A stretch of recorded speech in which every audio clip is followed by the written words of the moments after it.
Welcome to ఆర్ఫే TV news. Ditwah తుఫాన్ ప్రభావంతో గత 5 రోజులుగా సూళ్లూరుపేట పరిసర ప్రాంతంలో ఎడతెరిపి లేని భారీ వర్షాలు కురుస్తున్నాయి. ఈ పరిస్థితిలో పనులు లేక ఇబ్బందులు ఎదుర్కొంటున్న Bapuji colony, ST colony, Sainagar, గిరిజన కాలనీ ప్రాంతాలకు చెందిన దినసరి కూలీలకు బుధవారం సూళ్లూరుపేట ఎమ్మెల్యే విజయశ్రీ ఆధ్వర్యంలో ఆహార పంపిణీ కార్యక్రమం నిర్వహించారు. ఈ సందర్భంగా ఎమ్మెల్యే మాట్లాడుతూ ముఖ్యమంత్రి నారా చంద్రబాబు నాయుడు నేతృత్వంలోని ప్రభుత్వం సహజ విపత్తుల సమయంలో ప్రజలకు అన్ని విధాల అండగా ఉంటుందని తెలిపారు. అవసరమైన వారికి వెంటనే సహాయం అందించేందుకు అధికారులను ఆదేశించామని చెప్పారు.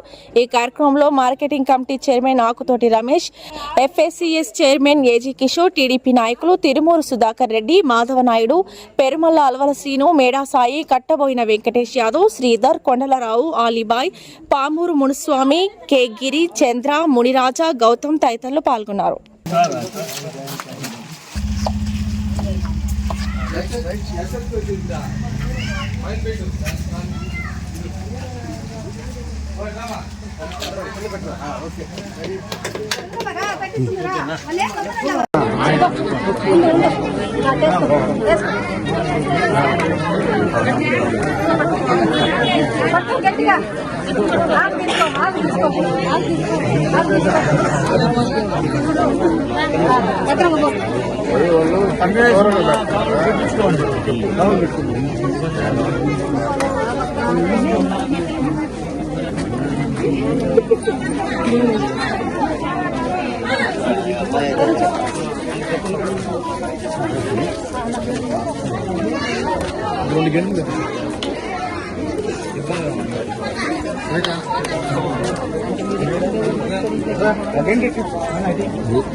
రండి అందరూ పెరుగు దాంట్లో ఉండాలి. లేకపోతే చాలా ఒక గంట వేసుకోండి.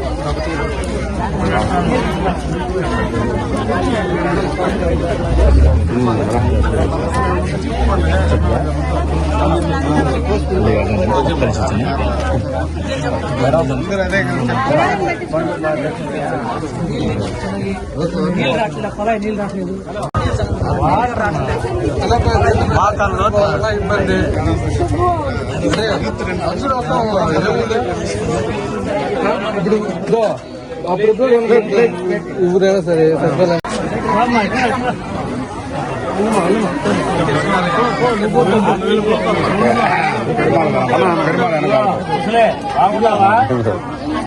ఆరోగ్యం పర్వాలేదా?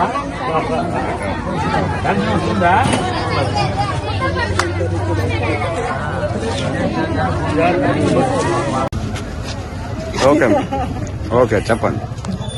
వెనకాల ఎత్తుగా ఉండేవాళ్ళు కనపడతారయ్యా. అందరికీ నమస్కారం. గత 3 రోజులుగా నెల్లూరు జిల్లా అంతా కూడా దిత్వా తుఫాన్ ఉన్న విషయం అందరికీ తెలుసు.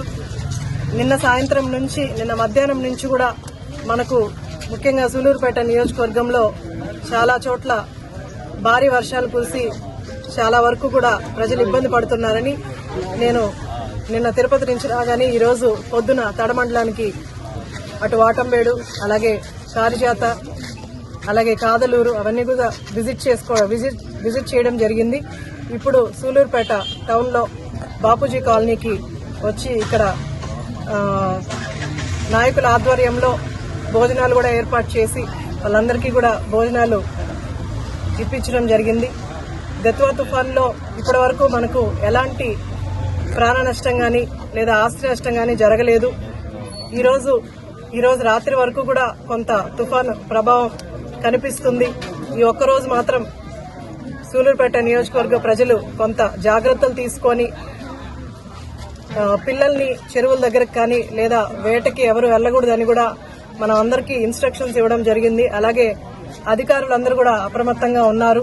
కొన్ని పునరావాస కేంద్రాలు కూడా ఏర్పాటు చేయడం జరిగింది.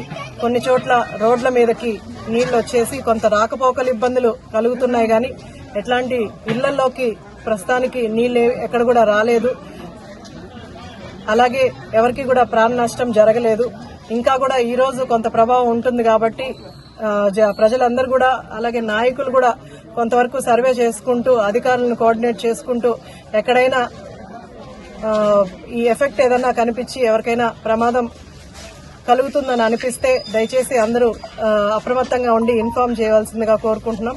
అలాగే అధికారులను కూడా కొన్ని చోట్ల ఎక్కడైతే అవసరం ఉందో అక్కడ కూడా అధికారులను స్పెషల్ ఆఫీసర్లుగా వేశారు. అలాగే పోలీస్ సిబ్బంది కూడా ప్రతి చోట్ల ఎక్కడ అవసరం ఉందో రాకపోకలకు ఇబ్బంది ఉందో అక్కడంతా కూడా సిఐ గారు ఎస్ఐలు గాని అందరూ కూడా ప్రాపర్ గా వాళ్ళు చూసుకుంటూ ఉన్నారు, అబ్జర్వ్ చేస్తూ ఉన్నారు. ఎక్కడ ఎఫెక్ట్ ఉన్నా నాకు తెలియజేస్తున్నారు. ఈసారి మొన్న మొంతా తుఫాన్ లో మన నియోజకవర్గానికి కొంతవరకు మాత్రమే పొలాలు ఎఫెక్ట్ అయ్యాయి. ఈసారి దిత్వా తుఫాన్ లో 1.5 నెల ముందు వేసిన నాట్ల వరకు బానే ఉన్నాయి గానీ రీసెంట్ గా వేసిన నాట్ల వరకు చాలా వరకు మునిగిపోయి ముఖ్యంగా తడ మండలంలో ఎక్కువగా పొలాలకి డ్యామేజ్ జరిగింది. అవన్నీ కూడా అధికారులకు ఇన్స్ట్రక్షన్స్ ఇచ్చాము.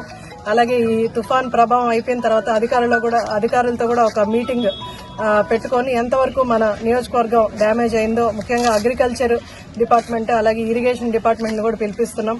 అంటే నెక్స్ట్ మళ్ళీ తుఫాన్ వచ్చేసరికి కొన్ని అంటే ఈ కాజ్వే బ్రిడ్జిలు కూడా చాలా వరకు కిందకు ఉండడం వల్ల వాటర్ రోడ్డు మీదకి వచ్చేసి రాకపోకలు అటు కాదలూరు కావచ్చు అట్లా చాలా చోట్ల కూడా మనకు ప్రాబ్లమ్స్ ఉన్నాయి. అవన్నీ కూడా ఈసారి ఆర్ఎండ్బి నుంచి కానీ అలాగే ఇరిగేషన్ కొన్ని కట్టలు కూడా తెగే అవకాశం ఉంది. వాటన్నిటికి కూడా ఇరిగేషన్ డిఈ గారు వెళ్లి జాగ్రత్తలు తీసుకుంటున్నారు. ఇంకా కూడా నెక్స్ట్ సైక్లోన్ వచ్చేలోపు ఎలాంటి ఎఫెక్ట్ లేకుండా కూడా జాగ్రత్తలు తీసుకోవడానికి ఇది అయిపోయిన తర్వాత డిపార్ట్మెంటల్ రివ్యూ ఒకటి పెట్టుకొని మన నియోజకవర్గంలో ఎక్కడైతే పొలాలన్నీ కూడా డ్యామేజ్ అయ్యాయి వాటన్నిటి కూడా రివ్యూ తీసుకొని ఖచ్చితంగా కలెక్టర్ గారికి పంపించి వాళ్ళకి ఎంతో కొంత కాంపెన్సేషన్ ఇప్పించే ప్రయత్నం కూడా చేస్తాం.